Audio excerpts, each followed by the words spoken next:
On est entouré de forces invisibles qui façonnent notre quotidien, souvent sans même qu'on y pense. Aujourd'hui, on s'intéresse à l'une d'entre elles, une des plus puissantes, l'aménagement urbain. C'est en quelque sorte l'art de dessiner nos vies en dessinant nos villes. Parce que, franchement, qui ne s'est jamais posé la question pourquoi ce trajet pour aller au travail est si long? Ou encore, qui a décidé de mettre un parc juste là et pas, disons, un énorme supermarché? Eh bien, toutes ces questions, elles ont une réponse. Et cette réponse se trouve au cœur même de la façon dont nos villes sont pensées. Alors, allons-y. Première section, façonner notre monde. Et le sous-titre dit tout, pourquoi les villes ne sont pas le fruit du hasard. C'est vraiment le point de départ de toute la réflexion. Il faut bien comprendre ça. Nos villes ne sont donc pas aléatoires. Ça, c'est la base. Absolument rien n'est laissé au hasard. La moindre rue, le plus petit parc, l'immeuble au coin, tout ça, c'est le résultat de décisions. Des milliers de décisions, des toutes petites aux plus monumentales. Du coup, c'est quoi exactement l'aménagement urbain? Eh bien, la définition officielle, c'est l'art et la science d'organiser l'utilisation du sol. En gros, c'est décider où on met les maisons, où on met les bureaux, où on met les parcs pour que tout ça fonctionne ensemble et que la communauté puisse bien se développer. C'est un vrai travail d'orfèvre. Il y a une citation de l'architecte Léon Crier que je trouve parfaite pour ça. Il dit « Une ville n'est pas un accident, mais le résultat de visions et d'objectifs cohérents. » Tout est dit non. Derrière chaque plan de ville, il y a une intention, une vision du monde.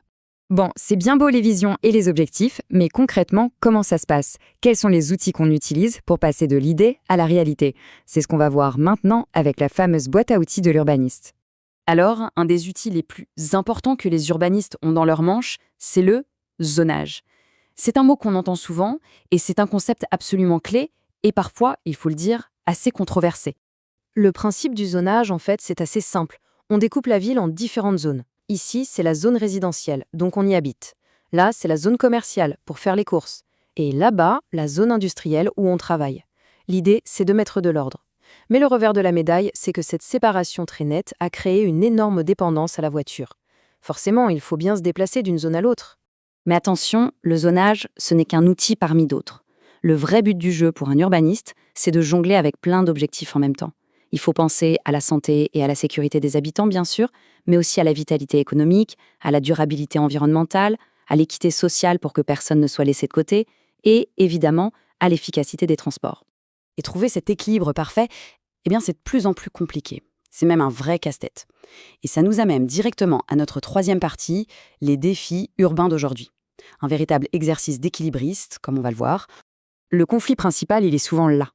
D'un côté, on a la pression de la croissance économique. Il faut attirer des entreprises, il faut construire des logements, des infrastructures.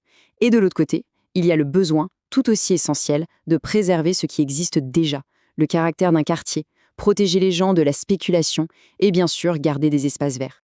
Et au cœur de toutes ces tensions, il y a un problème qui prend de plus en plus de place, la crise du logement. Regardez bien ce chiffre, 1,6 milliard. C'est juste énorme. C'est le nombre de personnes dans le monde qui, selon les estimations, pourraient ne pas avoir de logement adéquat d'ici 2025. Ça donne une idée de l'ampleur du défi. Et ce graphique, il est très parlant, il met en image ce que beaucoup de gens ressentent au quotidien. D'un côté, on voit la barre de la croissance des revenus sur les 20 dernières années, et de l'autre, la barre de la croissance des prix des logements. L'écart est flagrant, le fossé se creuse, les salaires n'arrivent tout simplement plus à suivre la flambée de l'immobilier. Ok, le constat est un peu rude, c'est vrai. Mais alors, face à tout ça, on fait quoi? On baisse les bras? Sûrement pas.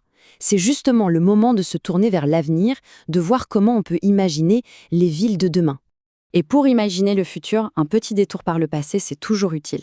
Parce que l'idée de la ville parfaite n'a cessé d'évoluer. Pensez-y, on est passé de la grille super organisée des Romains au grand boulevard d'Haussmann à Paris pour faire circuler l'air et les troupes. Puis à l'idée de la cité-jardin, plus verte, au début du XXe siècle. Jusqu'à aujourd'hui, où on parle beaucoup de Smart City, la ville intelligente.